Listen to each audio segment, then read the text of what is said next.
ଦେଖନ୍ତୁ ଆମର ଚାଷୀ ମାନେ କେତେ ସୁନ୍ଦର ଚାଷ କରିଛନ୍ତି, ବହୁତ ସୁନ୍ଦର ଲାଗୁଛି। ବର୍ତ୍ତମାନ ଆହୁରି ବି ଚାଷୀ ମାନେ ବହୁତ କିଛି ବିଲ ତାଙ୍କର ଫାଙ୍କା ରହିଯାଇଛି, ଚାଷ କରିପାରୁନାହାନ୍ତି। ଯାହା ଯେମିତିକି ବର୍ଷା ଚାଷୀମାନଙ୍କୁ ଟିକେ ହଇରାଣ କରୁଛି।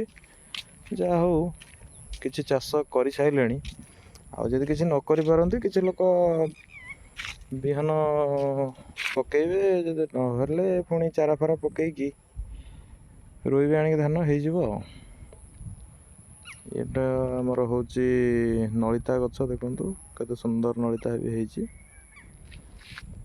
ବଢ଼ିଆ ଧାନ ଚାଷ କରାଯାଉଛି, ଚାଷୀମାନେ କରୁଛନ୍ତି।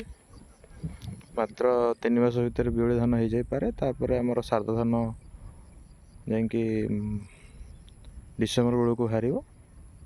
ତା ଦେହରେ କିଛି ଅଧେ 3 ମାସ ଭିତରେ ବାହାରିବ, ଅଧେ ଯେଉଁ ଶାରଦ ଅଛି, କ'ଣ କୁହନ୍ତି ଶାରଦ ସ୍ୱର୍ଣ୍ଣ ପୂଜା, ସେସବୁ ବାହାରିବ ଆମର ଡିସେମ୍ବର ମାସକୁ। ଇଏ ଅଗଷ୍ଟ ସେପ୍ଟେମ୍ବର ଭିତରେ ବାହାରିଯିବ ଆଉ ନାଲି ଧାନ।